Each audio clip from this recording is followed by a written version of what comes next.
1951년 전라남도 강진 산골 마을에서 나는 8남매 중 넷째로 태어났습니다. 아침이면 꽃기호하는 달구름 소리에 눈을 뜨고 저녁이면 호롱불 아래서 잠들던 시절. 아버지는 품팔이로 하루 벌어 하루 먹고 살았고 어머니는 새벽부터 밤까지 밭일에 매달렸습니다. 남자는 배워야 하고 여자는 시집만 잘 가면 되지. 아버지의 그 말 한마디가 우리 집 딸들의 운명을 갈랐습니다. 큰 누나와 작은 누나는 초등학교만 마치고 부산 방직 공장으로 떠났습니다. 14살, 15살.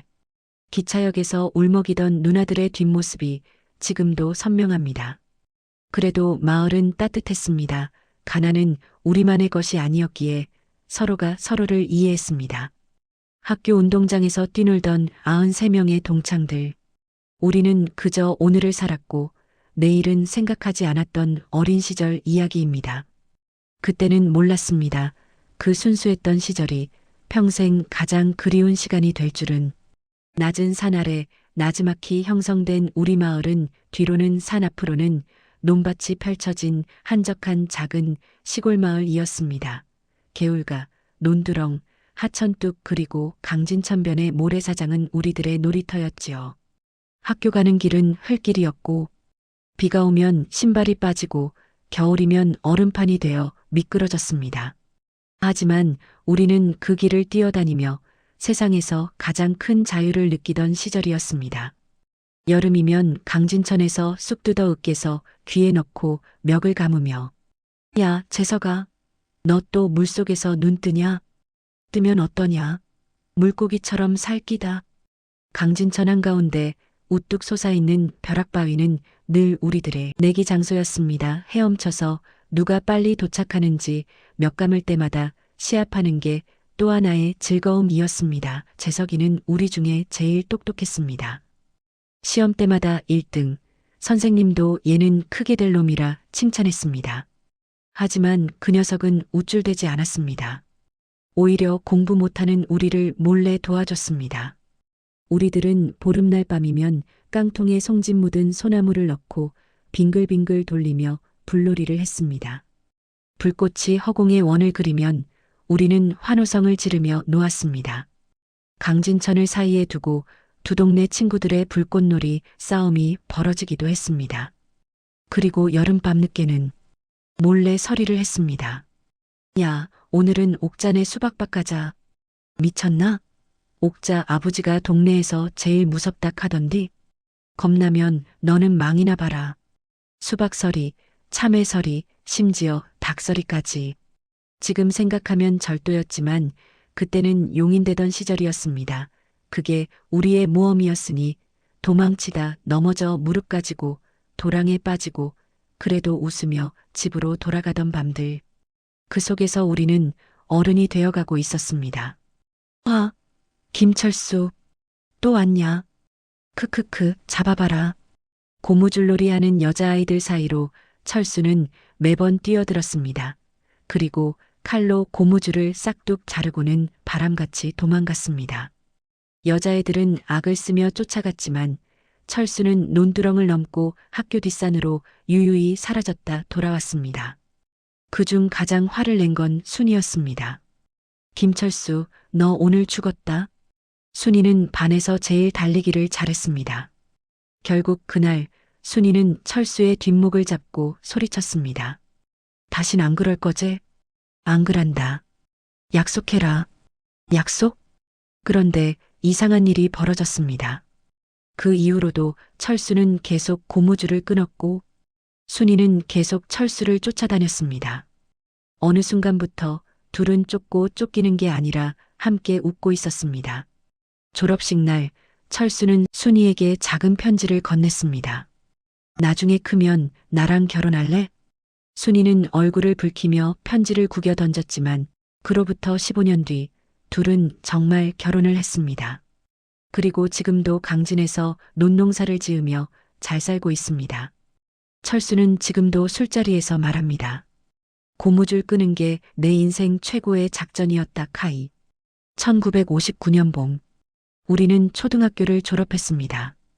93명 중 중학교 진학은 45명 뿐이었습니다. 나머지는 공장, 농사, 품팔이, 서울, 부산에 있는 공장으로 뿔뿔이 흩어졌습니다. 나는 우여곡절 끝에 광주로 올라가 공사판을 전전했습니다. 페인트 칠, 벽돌 나르기, 짜장면 배달. 젊은 시절은 그렇게 고생하며 흘러갔습니다. 40이 되어서야 서울 변두리에 작은 사무실 자리를 얻었습니다. 그곳에서 10년을 일하고 50살이 넘어가고 있었습니다. 그 긴 세월 동안 나는 단 한 번도 강진 동창들을 찾지 않았습니다. 한없이 보고 싶고 그리웠지만 내 모습이 제일 초라할까봐 명절에도 고향을 찾지 않았습니다. 나만 이렇게 보잘것없이 사나 싶고 옛날 친구들은 다 잘 살겠지 생각을 했습니다. 그런데 56살 되던 해 우연히 서울 청량리역에서 한 사람을 마주쳤습니다. 너, 동희 아이가? 아이고, 임마. 너 맞제? 동희. 우리 반 반장이었던 녀석. 그 녀석도 서울에서 살고 있었습니다. 택시 운전을 30년 넘게 하고 있다고 했습니다. 야, 한번 모이자. 동창회. 그래, 한번 해보자. 그렇게 시작된 동창회는 내 인생의 마지막 장을 다시 열어줬습니다. 2010년 가을 강진읍내 작은 식당에 32명이 모였습니다. 46년 만이었으니 누군 머리가 하얗게 샜고 누군 배가 나왔고 누군 지팡이를 짚고 왔습니다. 하지만 눈빛만은 여전했습니다. 야, 니 만수 맞제? 맞다. 야, 니 살 많이 쪘네. 니는 머리가 왜 그리 없다냐? 웃음이 터졌습니다. 술잔이 오고 가고 옛날 이야기가 쏟아졌습니다. 어느 날 영우와 상민이가 숨바꼭질하다 영혼의 광으로 숨어서 쌀 한 주먹을 먹으려다 편지를 발견했다 했습니다. 그 시절 군것질거리가 없으니 쌀을 주머니에 넣고 다니면서 먹기도 했습니다. 영호 누나가 숨겨놓은 연애 편지였습니다. 3살 터울의 영호 누나는 펜팔로 충청도 사내와 연애 편지를 주고받았습니다. 영호는 엄마에게 일러 바쳤습니다. 누나는 그날 밤 쫓겨나 순인에서 자고 들어온 이야기도 했습니다.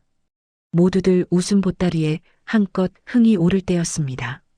그때 문이 열리며 한 사람이 들어왔습니다. 미정이었습니다.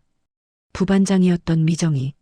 졸업식 날 내게 작은 손수건을 쥐어주고 부산 공장으로 떠났던 그 아이. 나는 그 손수건을 20살까지 간직했었습니다. 미정아, 오빠, 나 기억하시제? 같은 학년이었지만 나이는 제각각이었습니다. 그녀는 세월의 무게를 온몸에 담고 서 있었습니다. 주름진 얼굴, 구부정한 어깨, 그래도 여전히 미소는 밝았습니다. 우리는 조심스럽게 얘기를 나눴습니다. 미정이는 공장 생활 20년, 결혼 실패, 혼자 살아온 세월을 담담히 말했습니다. 분위기가 따뜻해지는 듯 했습니다. 그런데 그때 술에 취한 한 동창이 미정이에게 시비를 걸었습니다. 야, 니 옛날에 나 좋아했지? 맞지? 무슨 소리야? 솔직히 말해봐라. 나한테 찝쩍거렸잖아. 미정이는 아무 말도 하지 않았습니다. 그저 조용히 가방을 들고 자리를 떠났습니다. 나는 뒤따라 나가려 했지만 그녀는 이미 사라진 뒤였습니다. 그 후로 미정이는 동창회에 다시 오지 않았습니다. 동창회는 계속됐지만 분위기는 점점 이상해졌습니다. 서울에서 사업에 성공했다는 영호는 술만 마시면 잘난 척이 심했습니다. 내가 니들 바깥술값 다 낸다. 걱정 마라. 맘껏 먹어라. 야, 우리가 거지냐? 아니, 그런 뜻이 아니라. 그냥 내가 여유 있으니까. 영호의 말투는 점점 거슬렸습니다. 특히 인생이 꼬여버린 순태에게는 독이었습니다. 야, 영호야. 네 옛날에 내 도시락 얻어먹었지? 그게 언제적 얘기고? 돈 많으면 다냐? 니는 인간성이 틀려 먹었어. 결국 어느 날 둘은 술판에서 멱살을 잡고 싸웠습니다. 이 새끼가 진짜 나라, 나. 동창들이 말렸지만 그날 이후 둘은 서로 얼굴도 안 봤고 동창회는 두 파벌로 갈라졌습니다. 여자 동창들은 하나둘 연락을 끊고 나타나지 않았습니다. 남자들은 나이 먹어도 철이 없네.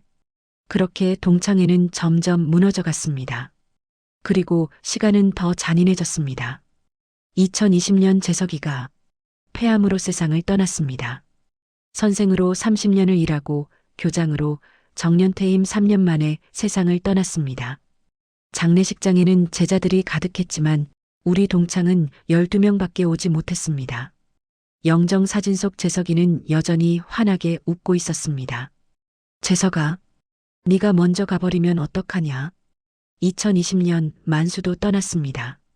건축 현장에서 작업을 하다 떨어져 고생하다 일어서지 못했습니다. 70살 가까이에도 일을 놓지 못했던 만수. 그 녀석은 농담 1인자였습니다. 술만 마시면 온 동네를 웃겼던 녀석. 야, 만수야. 너무 일찍 가버렸습니다. 동창회 참석 인원은 39명, 30명 날이 갈수록 줄어들었습니다. 이제 우리에게 남은 시간이 많지 않은 것 같습니다. 2024년 가을, 75세가 된 우리는 다시 뭉쳐보자며 다시 모였습니다. 28명 영우와 순태도 왔습니다. 둘은 여전히 서로 눈도 안 마주쳤습니다.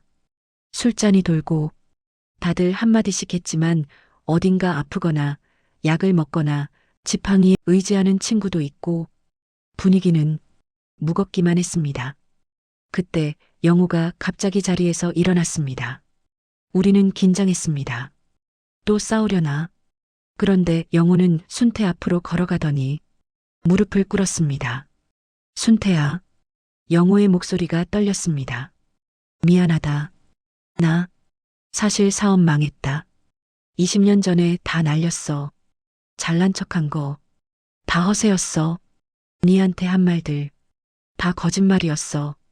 영우가 울었습니다. 75세 노인이 친구 앞에서 무릎 꿇고 울었습니다. 순태는 한참을 말없이 바라보더니 손을 내밀었습니다. 일어나라, 임마. 우리가 이 나이에 뭐가 중요하냐? 그냥 이제부터라도 서로 의지하고 살자. 두 사람은 껴안았습니다. 우리는 모두 울었습니다. 그날 밤 우리는 다짐했습니다. 이제 진짜 끝까지 함께 가자. 그 후 우리는 3달에 한 번씩 꼭 만나기로 했습니다.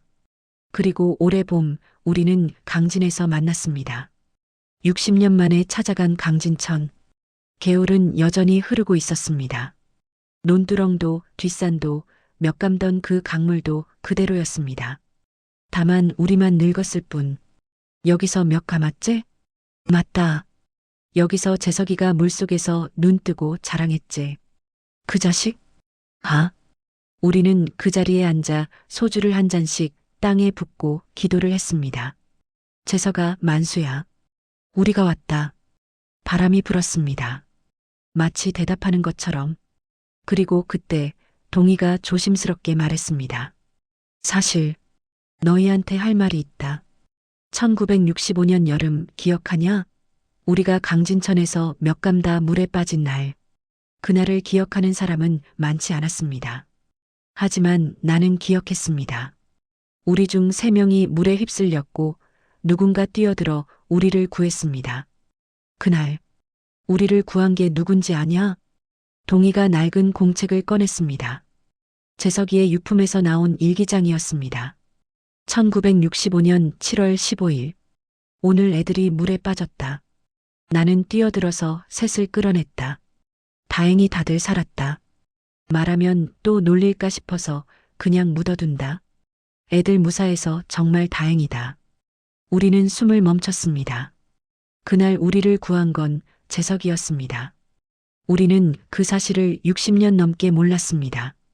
재석이는 평생 말하지 않았습니다. 그저 조용히 우리 곁을 지켰을 뿐이었습니다. 재석아, 우리는 강진천을 바라보며 울었습니다. 그리고 다짐했습니다. 이제부터 우리 서로를 지키자. 2025년. 우리는 여전히 3달에 한 번 만나고 있습니다. 38명. 아니, 36명. 올해 2명이 더 세상을 떠났습니다. 하지만 우리는 포기하지 않습니다. 다음 달 동창회 날짜도 이미 잡혔습니다. 장소는 강진. 메뉴는 수육의 막걸리. 철수와 순이 부부도 온다고 했습니다. 영우와 순태는 이제 매일 전화 통화를 한다고 했습니다. 그리고 놀라운 소식. 미정이가 연락을 해왔습니다. 오빠들, 나도 이번에는 갈게요. 우리는 환호했습니다. 75세. 우리는 더 이상 젊지 않습니다. 언제 또 누가 떠날지 모릅니다. 하지만 그래서 더 소중합니다. 오늘 만난 친구의 얼굴이, 오늘 나눈 술 한 잔이, 오늘 터뜨린 웃음 한 번이 모두 마지막일 수도 있으니까. 강진 개울가에서 몇 감던 그 아이들은 이제 희끗한 머리에 팔자주름이 깊게 파인 노인이 되었지만 우리 마음속엔 여전히 그 여름이 살아있습니다. 친구란 세월이 지나도 여전히 내 곁에 남아있는 사람이 아니라 세월이 지나서야 비로소 진짜 소중함을 깨닫게 되는 사람인 것 같습니다. 있을 때 연락 한번 더 합시다. 이 이야기는 허구이지만 우리 모두의 이야기이기도 합니다. 누구나 어린 시절 친구가 있었고, 누구나 세월에 흩어졌고, 누구나 언젠가 다시 만나고 싶어 합니다. 이 영상이 여러분에게 나도 옛 친구에게 연락 한번 해볼까? 하는 마음이 드셨다면 그것만으로 충분합니다. 오늘 옛 친구에게 전화 한 통 해보십시오. 구독과 좋아요는 저에게 큰 힘이 됩니다. 건강하시고 행복하세요. 감사합니다.